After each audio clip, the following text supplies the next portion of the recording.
Well, if I may say so, I think that was the worst breakfast we've ever had since we've been married. I thought the French toast was fine. I wasn't talking about the food, Draper, and you know it. I feel like a couple from Citizen Kane sitting at opposite ends of the table having absolutely nothing to say to one another. I just wanted to read the newspaper this morning.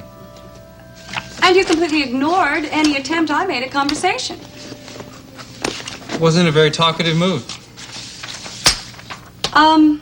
Draper, do you intend on giving me this every morning? Do you intend on giving me the silent treatment at dinner, too? I know, maybe I should get a parakeet or some kind of bird, teach him how to say good morning, April, and good night, April, since I'm not going to be hearing it from you.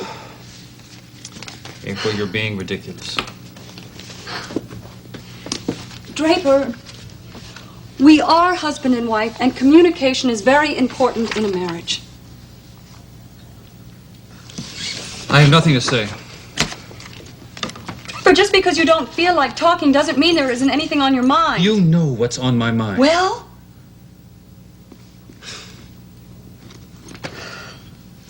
Damn that Mrs. Fenner. Now, don't blame the real estate lady, April. The only reason she came here was to help us turn a profit on this house. Now, I think you're missing the point.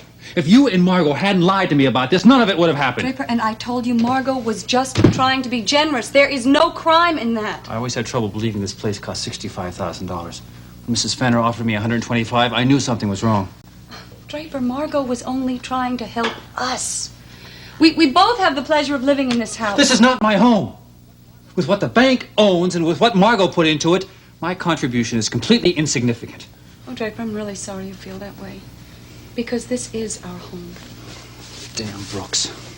He was unethical telling us this place cost only $65,000. Draper, don't blame it on Mr. Brooks. He had nothing to do with it. Margo knew you wouldn't accept a gift like this. And you knew it too, April. Well, that's what hurts me. You knew how I'd feel about this, yet you went right ahead and conspired with Margo behind my back. Draper, look, I suppose I did get carried away in the thought of owning our own home. Draper, I admit that I made a mistake. I'm going to pay her back, April. I don't care how long it takes or how hard I have to work. She's going to get every penny with interest. Fine, fine. If that's what we have to do to make you feel better about this whole thing, then that's exactly what we will do. Isn't it time for you to leave? Look, Draper, all this business about the house is all out in the open. Can we now just forget about it and go on with our lives? I can't help the way I feel. How about the way I feel? How about the way you're trying to make me feel? Draper, ever since you found out the truth about this house, you've been treating me with total indifference. Well, what do you expect me to do? Well, for one thing, I'd like you to explain why you refused to watch the 11 o'clock news with me last night. I was tired. You were tired? Draper, you know darn well that the interview with Miles was aired last night, and you also know how important it was to me for you to see it. Sure you did fine. Well, you, tired now? What's that supposed to mean? Well, MON does have a morning television news show, and they are repeating the interview with Miles. All right. Turn it on. By the way, do you know that Brian Madison is working at MON now? He was the cameraman. To the best of your knowledge, Doctor, then you were simply selected by this intruder at random? Yeah, it must have been my lucky day. I was working late here in the office, and I heard a knock on the door, and I went to answer, and I was confronted by this man in a ski mask carrying a gun. Well, what happened then? He told me to get my little black bag. We were going to make a house call. And this is when he drove you to that deserted warehouse?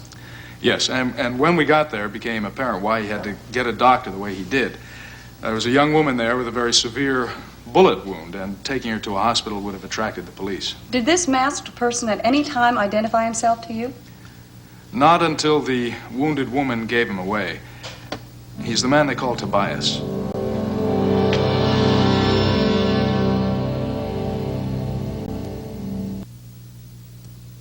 It's true, isn't it? That You know, with a little bit of experience, you're going to be anchoring the evening news. Really think so? Yeah, I was called over there by a friend of mine, a young man who's acting as Paige Madison's bodyguard. Steve Guthrie. Yes. It was during that incident that this woman, one they call Louise, was shot. And I should add that I don't believe the wound would have been fatal if she had gotten the proper treatment in time. Oh, I see. Then what you're saying was that it was neglect that killed this woman and not Paige Madison. Yes, I'd say that's correct. Well, doctor, very tell me, good how did you point, feel and when you were Paige is brought going to to the appreciate warehouse that. and told that you were going to have to operate? What do you mean, how did I was scared. I mean, a masked man with a gun does not exactly put you at your ease. I was even more scared for my patient when I saw her because it looked like there was very little I could do to save her. But you did operate. I didn't have any choice. I had a gun being pointed at my head, and this man, Tobias, didn't look like he wanted any arguments from me. It must have been a terrible experience for you. Yes, it got worse because removing the bullet, did not stop the infection. And the woman's high fever made her delirious, and later she tried to get off the bed and hemorrhaged, apparently, and collapsed. And she died. Yes. Well, what happened then? Well, this Tobias seemed stunned for a moment. I thought I'd better take advantage of it, and I left the room as quickly as I could, slamming the door behind me. He followed you? I didn't look back over my shoulder. I just ran as fast as I could, and I hoped that he would not stop me. Apparently, he tried, though. I heard a couple of shots in back of me as I disappeared into the woods. Well, how did you manage to get went home through an then? ordeal. Well, I made it to a main road, and I hailed a ride back to Monticello, and I notified the police. And the police then did locate the abandoned warehouse, and they found the body of this dead woman, but Tobias was nowhere to be found? That's right. Well, Dr. Kavanaugh, during the time you were held captive, Tobias made one specific quote of interest. Could you tell us what that was? Well, he said that the attempts on Paige Madison's life were not his doing, that certain members of his group were going against his orders, and that he had come back to Monticello to try to stop any more assassination attempts. I see. Well, thank you very much, Dr. Kavanaugh. At this very moment, an intensive search is being made for the man known only as Tobias, and according to police, at this time there isn't a single clue as to his whereabouts or his identity. This is April Scott for WMON News.